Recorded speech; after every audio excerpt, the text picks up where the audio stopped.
Shop. You're back.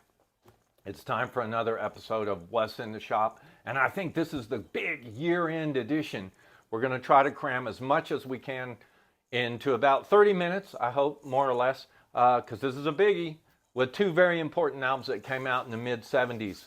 We're going to start out let me say how these two albums, it's important how the friendship, the camaraderie, and the way they influenced each other back and forth, and how they changed music forever and became iconic pieces. I'm talking about Bowie with Heroes and Kraftwerk with Trans-Europe Express. Let's get started. We're going to back up. 1974, Bowie's doing Diamond Dogs. Kraftwerk releases Autobahn. It catches Bowie's ear. By 1975, rock and roll's become too much. Bowie is completely burned out, and he actually announces his retirement for the second time. He did with Ziggy, if you remember. But in 75, he said he thought rock and roll was dead, and he said his rock had rolled. And he said he didn't want to become just the last thing that he wanted was to become another useless rock singer, so he said he was done. No more records, no more tours, no nothing. It's kind of funny, actually, because he said rock and roll was dead, and it was a toothless old woman. Awesome. But those words didn't last long, because by 1976 he had put out a new album, Station to Station, and everything changed when he went on tour for that album. Real quick, in 75 he had made his first number one hit, and he had his first number one hit in the US with, Fame. Got lots of money, moved to LA, bad move, got lots of dope, got further involved, had a run-in with Jimmy Page, who got him into all kinds of crazy stuff. And he had this deathly fear of meeting Jimmy Page again, like this extreme coke-induced paranoia about Jimmy Page. But anyway, he recorded Station to Station, which if you listen to it, it's kind of disjointed and kind of talks about all the crazy stuff he was going through. But then he had to take it out on the road. And that's where everything changed. For one reason, when he was out on the road on that tour, before he would go on stage, he would play the newer Kraftwerk album, which had come out at that time, which was Radioactivity. So he was exposing more and more people to Kraftwerk. And in interviews, he would tell everybody that Kraftwerk was his new favorite band. He said his favorite band is this German band called Kraftwerk, and they play, how did he say it? They play noise music to increase productivity. And he was fascinated by that, like music that would help you work harder. He loved their methodology and everything. But anyway, he's out on the road, and he was trying to help a buddy out. He took his buddy Iggy Pop with him out on the road to try to clean up. Both of them were going to get their lives together and get off dope. Did that work? Yeah, I guess you could say so. But while they're out on the road, he meets a few key figures, one of which was an author he met in LA, which was Christopher, what was his name? Isher, I believe it was. Christopher Isherwood. And this guy was famous for writing books about old-time Berlin, the Weimar era Berlin. His most famous book probably is Goodbye to Berlin. That's what they based Cabaret on, the movie and everything. And he also wrote A Single Man, which Madonna produced several decades later. Crazy, isn't it? But anyway, this Christopher told Bowie some crazy stories about Berlin, and so Bowie was fascinated. And he ended up getting an apartment there in 1976, actually a few doors down from where Christopher lived, so him and Iggy and Christopher could mingle. While they're out on the road, though, with Iggy and stuff, they have a meeting. When Bowie goes to, when Bowie goes to Dusseldorf, he actually goes to the Kling Klang studios and meets Kraftwerk. And he supposedly goes out to dinner with Florian Schneider to discuss Kraftwerk producing the next Bowie album, which at the time would have been Low. They turned him down. Later on, Bowie would ask them to also open for his next tour in 78, the Isolog tour. Turned him down again. But the reason why Florian Schneider turned down Bowie in the first place to produce Bowie's album is because Schneider was a bit hesitant to put his European and German views in on this English and American style music, and he just felt it wouldn't be received very well by critics, and so he politely bowed out. but they were both big admirers of each other. In fact, a little further into the tour, when they were in Paris, Bowie had rented this big restaurant, and he's holding court there with Iggy and all the other hangers-on, and in comes Florian Schneider and Ralph Hooter from Kraftwerk. And according to, I think it was Kraftwerk's or either Bowie's publicist, the place went wild. They got a 5-minute standing ovation, and Iggy was just transfixed, and Bowie kept nudging Iggy, look at these guys, they're great, aren't they? They're great. I love these guys. Anyway, so Bowie meets Kraftwerk, Kraftwerk meets Bowie. Oh, and another point, Ralph Hooter was a huge Iggy fan. He was a huge Stooges fan, so that night in Paris was fantastic when they all got to meet each other, meet their heroes. Sometimes they say you shouldn't, well, sometimes you should. You know, Bowie actually developed kind of a relationship with Florian. In fact, he said he loved when he could go to Germany and go to Dusseldorf. Well, I should say he loved to go visit Florian and the band Kraftwerk because they knew where the best cake shops were. He said he used to love to go and hang out with Florian. And he liked his sense of humor and how dry he was and everything, but they knew where the best cake shops were, and they would get these giant pastries that he just said he loved it. Who would ever think Bowie would appreciate little things like that? But he did. Actually, he wrote a song about Florian, or as a nod to Florian. We'll get to that in a few minutes. The tour finishes. Bowie and Iggy moved to Switzerland, where Bowie had bought a home. But they start recording what would be Iggy's next album in France, in the same studio where he recorded Pinups. Bowie was actually in the demos playing the drums for the songs, and his engineer was playing guitar and bass, and Iggy, of course, was singing. When Iggy didn't know what to sing, he would do these impromptu, kind of just made up on the spot thoughts and soliloquies and whatever you want to say, and Bowie was fascinated by that, and he thought, I'm going to use that. Anyway, the pieces that came together would end up coming out on Iggy's Idiot album, but we're talking about Bowie. The recording actually for Iggy started in France, moved to Munich, and then they end up in Berlin, which is where we want to be for this. Now, everybody talks about Bowie's Berlin trilogy, the 3 albums, Low, Heroes, and Lodger. In actuality, it's only Heroes that's a true Berlin album that was written and produced and recorded in Berlin. Low was actually recorded in France and then I think mixed or mastered or whatever in Germany, and Lodger was recorded in Switzerland. But because some of the same guys play on it and there may have been a little mixing in Germany, they consider it all the Berlin trilogy, but it's really only this one. And what's amazing, this came out at the end of '77, only 9 months after Low. And it's crazy because you think, Bowie's not listening to punk rock. 1976 and 77 were the years of punk rock. And Bowie comes out with this crazy stuff. And Low, instrumental, electronic music, highly, highly influenced by Kraftwerk, Neu, and Can.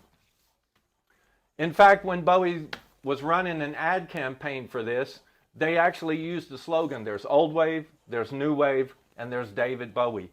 And there was also another slogan that said, tomorrow belongs to those who hear it coming, referring to what would be this classic Berlin album, a classic, iconic Bowie album. In 1977, Bowie had said that he was content. He was in Berlin, he was content, somewhat anonymous. He said, I feel more than just being a product that like 10,000 people revolve around and hang on every fart that I do. So now Bowie was able to just be himself, and he loved that. And he was trying out some of this new creativity. While on the road with Iggy, they had wanted to develop this new musical language, and now it was starting to come together. So he's in Berlin, and he's ready to start recording this. He had come to Berlin and actually chosen the Hansa Studios for historical purposes and whatever. And it was right next to the wall, hoping to get some inspiration from the cross-culture, cross-pollination, or whatever you want to say. So they're recording right there, next to the wall. And we all know what that produced, and we all know how that influenced this and the title track. Let's talk about how this all came together now, real quick. Eno had said the recording was pretty casual, pretty laid back. they were discussing a lot of ideas and had a lot of cool, little segments they were working on and whatever. And sometimes they would go on and forget how they started. So Visconti wanted to capture all this, Tony Visconti, the producer. So he just pressed record on a 2-track recorder, and they recorded all their sessions and their playing around and their talks to make sure that everything gelled. Now, when Bowie came to Berlin, he had only written one song ahead of time before this album, and it was Sons of the Silent Age. And originally that track was going to be the title of the album. It was the working title track, but of course everything soon changed. Heroes, on the other hand, was just an instrumental idea that Carlos Alomar had started, and that wouldn't come together until Robert Fripp got into the picture. But anyway, Bowie's sitting there, he has these ideas, he's fresh in Berlin, he's trying to get off dope. Not quite, I'll explain that in a minute. But he's wanting to write, and he asked Visconti, hey man, can you give me a break? Can I be left alone to try to work on some ideas? Visconti says, sure dude. So Visconti goes outside. Bowie's sitting there, what rhymes with peanut? And he's sitting there thinking, he looks out the window and he sees two people kissing, and then he realizes, wait a minute, that's Tony. What is Tony doing? He's married, he's out there with another woman. He was kissing this other woman that was a jazz singer there in the Berlin scene, Antonia Maas. He was having an affair. Anyway, it was a really striking moment for Bowie, so kissing by the Berlin Wall. Yeah, that's it. So anyway, it was a key moment in making that song come together. He got a lot of inspiration from that, and it just kind of helped make it gel. There was another thing you may remember in that song where Bowie said, you'll be queen, I'll be king, I'll drink all the time. This is kind of funny. Bowie had said, and he took Iggy with him to try to clean up, to get off their dope. They went on tour and were living in Germany to try to clean up, to get out of that wicked LA lifestyle. Iggy confessed that they did clean up somewhat, but when they stopped the dope, they went to drink, and they would divide their week into 3 segments: 2 days of coke, 2 days of booze, and 3 days of clean, sober living, going around to museums, checking out cafes, just taking in the scenery. And that's how this actually came about. This cover and everything. At the Die Brücke Museum, Bowie was fascinated with this painting by, what was his name? By Erich Heckel, called, I'm going to say it wrong, Rock'n'Roll, Rock and Roll, Rocky Roll, R-O-Q-U-A-I-R-O-L, Rock'n'Roll. How do you say that? Anyway, Bowie was looking at this picture, and Iggy was standing in front of it throwing shapes. And Bowie was struck by that as well, and he thought, that's going to become an album cover one day. It also was used, some of the ideas, for Iggy's Idiot album cover. So that day paid off of sober living. But let's get back to the album. How did it get its name? Heroes. Remember I mentioned Neu? He was a fan of Neu. If you look on Neu 75, their Black album, there's a song called Hero. He took that for this. Let's go over some of this.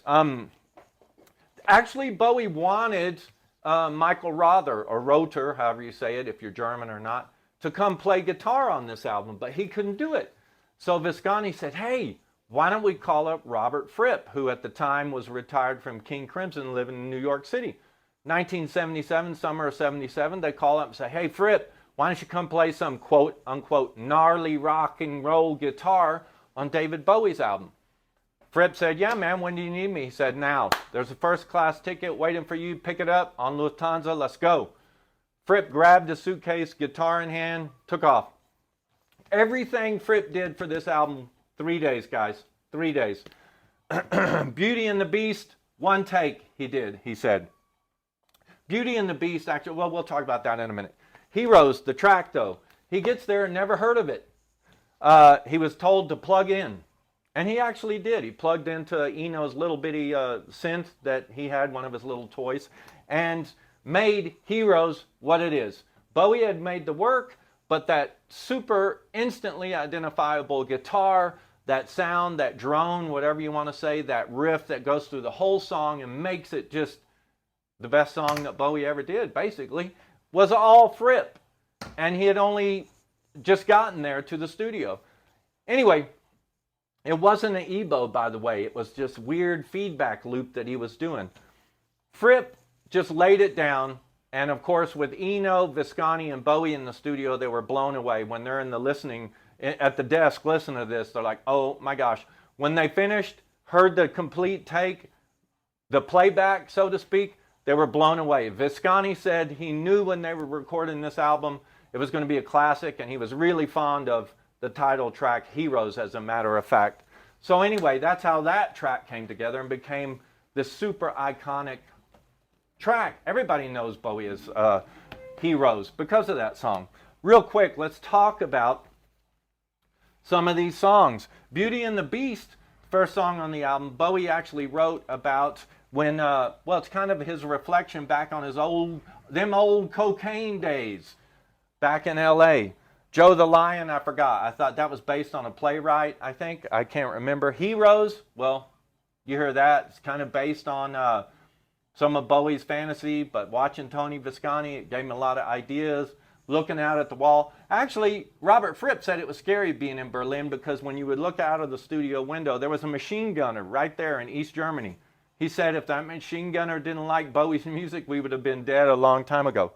Sons of the Silent Age, I told you, Bowie had written that, brought it to the session. It was going to be, that's what the album was going to be called. Didn't happen, but Blackout. Some people say it's about a famous blackout in 1977 in New York City. There's those close to Bowie who said, I don't know, because again, when Bowie came to Berlin, he was trying to leave the dope and had gotten totally into drinking. And I think it may have been when they first started at the studio. One day, Bowie was there in the studio doing whatever, had been boozing or coking, who knows what, and totally just blacked out, fell over, boom, conked. They thought that was it, that he was dead and had passed out or OD'd. Some say there's bits of that in here, and others say it refers to New York City.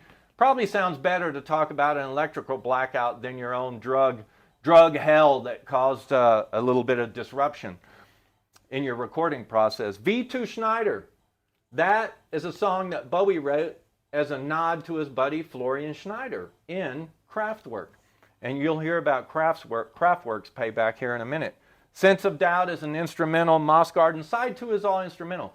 And actually, Bowie and Eno, for the first time, used Eno's little oblique strategy cards on this album. They made their debut in Bowie's world on this album, but only on the instrumental stuff. But they would be more in play on Lodger. That was to come.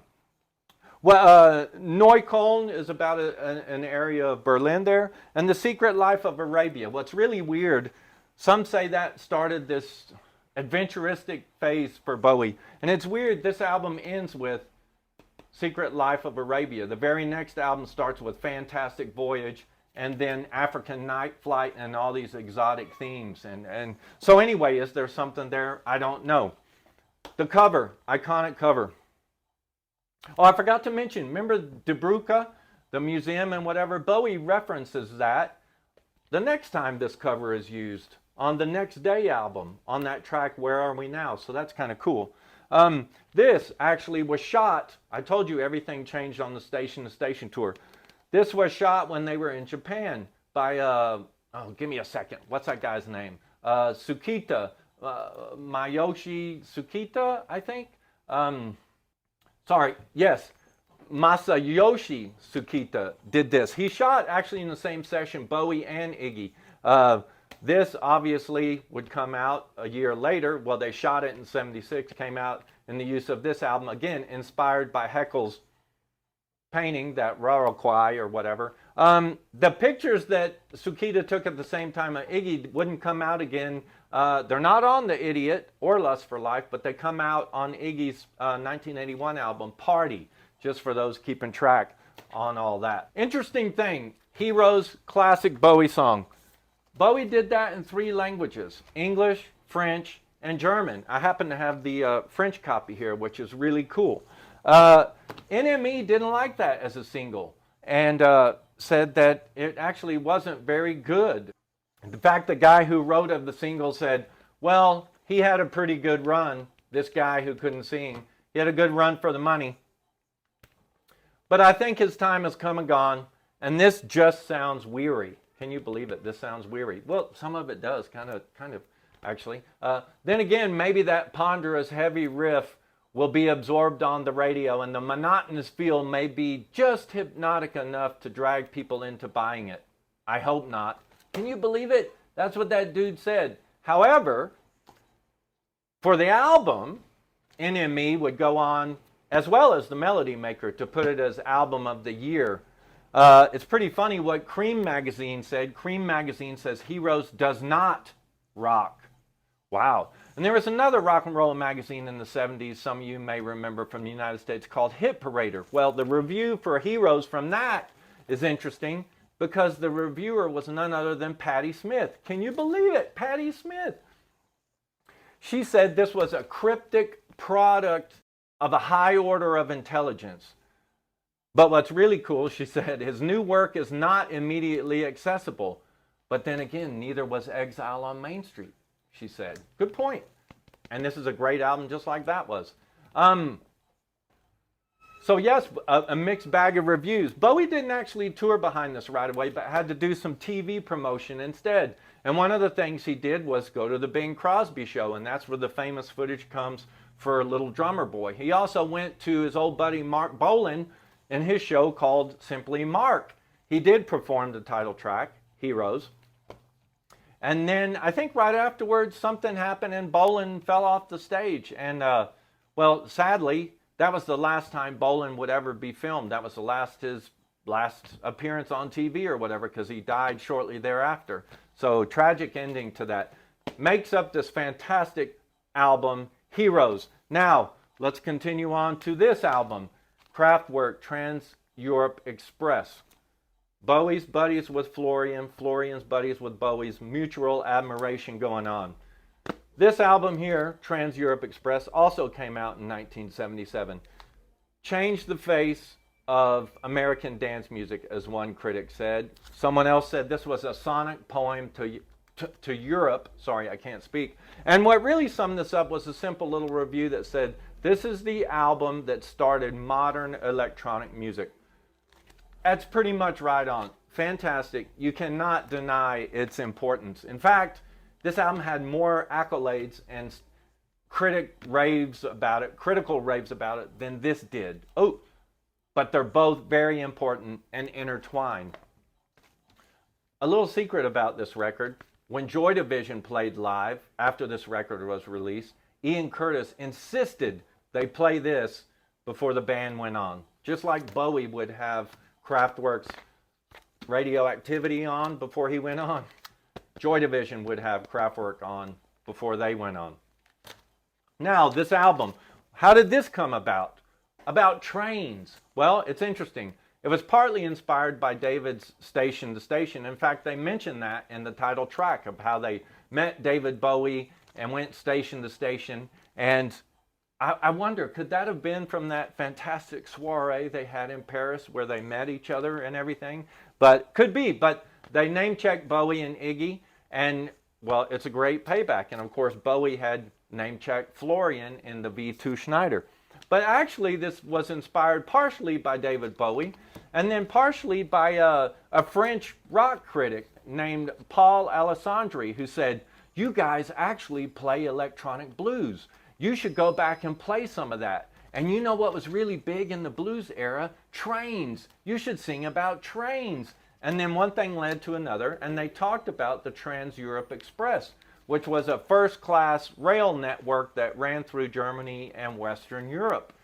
Florian, and I guess talking with Ralph, thought it might be a good idea because, not just to sing about trains, but because they were a little concerned with their first album, Autobahn, that's very Germanic, and then Radioactivity was kind of nerdy and some could say Germanic, and Florian was afraid that critics in the United States and England were starting to think they were Nazis, that they were too centered on their own history, or their past, I should say. And it might be kind of good to switch it up and be more Eurocentric instead of Germany-centric. So by choosing to sing about a train that traveled all over Europe was probably a good choice. And it worked. By the way, LA Times said in 2014, the most important album of the last 40 years. I forgot to mention, sorry, another inspiration for this was the guy who started Musique Concrète, and his name was Pierre Schaeffer. And the reason why, funnily enough, is because when he made his first piece of Musique Concrète, it was all used from sounds from trains. So it tied in nicely to this. As I said, they mentioned Bowie and Iggy on the title track, Europe Endless. Showroom Dummies, or Schaufensterpuppen, as they say in Germany, or Les Mannequins, was a single release from this album. And again, at the behest of a French friend of theirs, I think it was the record company, they asked him to record the single in French as well. So again, you get another English, German, French version of the song. In fact, from this album forward, Kraftwerk would record an album version in German as well as English, and they did other singles as well that were recorded in French. Cool. Trans-Europe Express, we all know what that's about. Europe Endless. Love that song. The opening track, oh my gosh, you can't get any better than that. It's great. Metal on Metal and Abzug, well, whatever. They beat on wheelbarrows to make the sounds on Metal. Franz Schubert, of course, an ode to one of their favorite composers, and Europe Endless is Endless is just kind of a rehash of Europe Endless. Now, real quick, this got super popular. Huge influence on electronic music, but also on hip hop. They say. What was that guy's name? Afrika Bambaataa, and Arthur Baker got together, and they took the title track, Trans-Europe Express, and a few years later, when the what was it called, the Home Computer album or whatever, Pocket Calculator album, whatever, came out in 81, I think. They took another track from that called Numbers. They put them together, boom, and made Planet Rock, which changed everything in hip-hop and brought more electronic music out to the public. It's weird to note, too, Arthur Baker, who did that, a little bit later, like a year or two later, would sample from Kraftwerk's Radioactivity the track Uranium and use it on New Order's Blue Monday, the biggest dance single of all time. Couple things here real quick that I like about this. Oh, by the way, Showroom Dummies, that was recorded in France in French. It actually won an award in America, some kind of disco dance award. And it was funny because when they were interviewing the band when they had gone to New York to get their award, the person interviewing them asked them about dancing. And Ralph Hutter says, "We don't dance. We haven't danced in years. Most people who play electronic music don't dance." So there you go. But he did say they did start going to a dance school to learn how to accommodate their own music. This version here I have in the store as a reissue. Look at this fantastic image. Shot by Maurice, what was his name? Maurice Seymour, a famous photographer in New York who did the socialites and whatever. Took a couple different images, superimposed it so they look like mannequins, like showroom dummies. They actually look like mannequins here. But this version, 180 gram, nice, kids. Look at that. It's clear. Beautiful copy, beautiful version on here. Interesting thing with the images that were shot for this album, inside there's a book. If you have the original German pressing of the album, you get a nice big poster of Kraftwerk at a picnic table. You will notice there's no real smiles going on because all the images from the sessions where Kraftwerk were smiling were not allowed. This is strictly verboten. In fact, I believe it was Karl Bartos. I don't remember which member said, but when they were touring for Radioactivity, they had to stop doing drinking drugs because he said, you can't twiddle knobs and do electronics when you're drunk or stoned. So Kraftwerk instigated this very workmanlike attitude. In fact, Florian said, we're not musicians, we're workers. And he also said that he appreciated David Bowie always talking about Kraftwerk because it got their name out there. And hearing him before they went on stage, before Bowie went on stage, did a big favor for Kraftwerk. And like I said, they paid David back by mentioning David and Iggy in the title track. The impact of that album, undeniable. One of the biggest albums ever. I don't like Pitchfork magazine, but they wrote something really nice about it. They said it was the 6th best album of the 70s, and said the day will soon come, if it hasn't already, that Trans Europe Express joins the ranks of Sgt. Pepper's and Exile on Main Street as a record that simply cannot be written about. So true. Rolling Stone put it in their 500 greatest albums of all time. Slant Magazine said it's the greatest electronic album of the 20th century. NME, of course, in their top 100 albums ever. Same thing with Mojo. Q Magazine said it was the record that changed the face of American music. Of course, it's in the book 1001 Albums You Must Hear Before You Die, which, guess what? I happen to have a copy here with Kraftwerk on the cover. So anyway, guys, two huge albums that came out in the year of punk rock, 1977, interchangeable, influenced each other. David and Iggy loved Kraftwerk. Kraftwerk loved David and Iggy. They referenced each other. They inspired each other. Both classic albums that changed the genres that they're in. Iconic records. Well worth listening to if you don't have them. If you need them, I got them here in the shop. Check them out. If you do have them, go back and listen to them. Guys, I hope you hung with me. That I was just coming at it rapid fire. Thank you so much. Thanks for everybody who comes in the shop and all those who comment and send me notes. You know how to get in touch. Leave a comment here or send it to noisyrecordsmx@hotmail.com. Guess what, y'all? It's almost the end of the year, so let me say Merry Christmas, Happy New Year's, Happy Holidays. Everybody stay safe, be well, keep on rocking.